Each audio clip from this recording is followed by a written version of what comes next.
আমাদের জীবনটা বড়ই অদ্ভুত। কষ্ট না পেলে বুঝি না কাকে সুখ বলে, কোলাহল না পেরোলে বুঝি না নীরবতার কি শান্তি।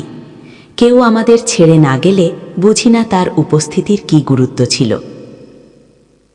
সত্যি যদি আপনি স্পষ্ট হন, দেখবেন অনেকের সাথেই আপনার সম্পর্ক থাকবে না। পৃথিবীর মানুষগুলো কে কি করছে, কে কি ভাবছে, সেগুলো কখনো বেশি ভাবতে যাবেন না। তা না হলে আপনি এই পৃথিবীর ভিড়ে নিজেকে হারিয়ে ফেলবেন। যদি আপনি নিজেকে চিনতে না পারেন বা নিজেকে বুঝতে না পারেন, তাহলে মনে রাখবেন আপনি শুধু প্রকৃতির নিয়মে বেঁচে আছেন। মারা গেলে অশ্রু ঝরানোর লোক অনেক পাওয়া যায়, কিন্তু বেঁচে থাকতে কষ্টের দিনে পাশে দাঁড়ানোর মতো মানুষ পাওয়া সত্যিই ভাগ্যের ব্যাপার।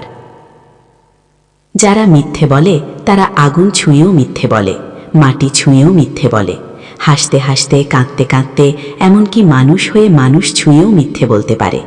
তাই মিথ্যেবাদী কখনো প্রকৃত বন্ধু হতে পারে না। মানুষ এবং সময় আমাকে বইয়ের থেকেও বেশি শিক্ষা দিয়েছে। যতদিন সবার কথা সহ্য করতে পারবেন, ততদিন আপনি ভালো।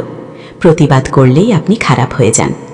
অনেক কথায় হেসে উড়িয়ে দিতে হয়, কারণ সবাইকে তো আর জুতা মারা যায় না। ভুল সবাই করে, তবে স্বীকার করার সাহস সবার থাকে না।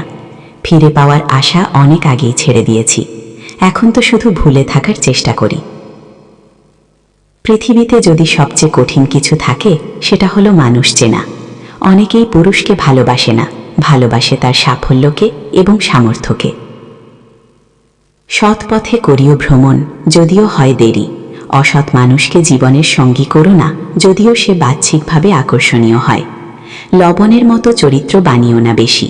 কেউ ব্যবহার করতে পারবে না, আবার কেউ তোমাকে ছাড়াও থাকতে পারবে না, এমন ভারসাম্য রাখো। যে তোমার নীরবতার ভাষা বোঝে না, সে কখনো তোমার চিৎকারের ভাষা বুঝতে পারবে না। আগলে রাখতে শেখো প্রিয় জীবনের কিছু কিছু জিনিস, কারণ সবকিছু বারবার ফিরে আসে না।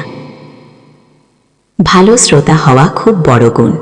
মানুষ এমন কাউকে পছন্দ করে যে তার কথা মনোযোগ দিয়ে শোনে, বোঝার চেষ্টা করে এবং সমবেদনাশীল হয়। সম্মান দেখানো অত্যন্ত গুরুত্বপূর্ণ, আর নিজের প্রতি আত্মবিশ্বাস ও সংযত আচরণ মানুষকে আকর্ষণীয় করে তোলে। কাউকে মুগ্ধ করতে হলে প্রথমেই নিজেকে গড়তে হবে। নারী একবার জেদ ধরলে অনেক বড় সিদ্ধান্ত নেওয়ার ক্ষমতাও রাখে। কাউকে দুঃখ দিলে আপনাকেও দুঃখ পেতে হবে, সেটা আজ হোক অথবা কাল। একটা সময় ছিল যখন কথা শেষ হতো না। আজ সব শেষ, কিন্তু কথা হয় না। তার জন্য কেঁদে কোনো লাভ নেই যে আপনার হাসিটাকে মেরে ফেলেছে। ভিডিওটি ভালো লাগলে লাইক দিন, কমেন্টে আপনার মতামত জানান এবং এমন আরও বাস্তবধর্মী কন্টেন্ট পেতে চ্যানেলটি সাবস্ক্রাইব করুন।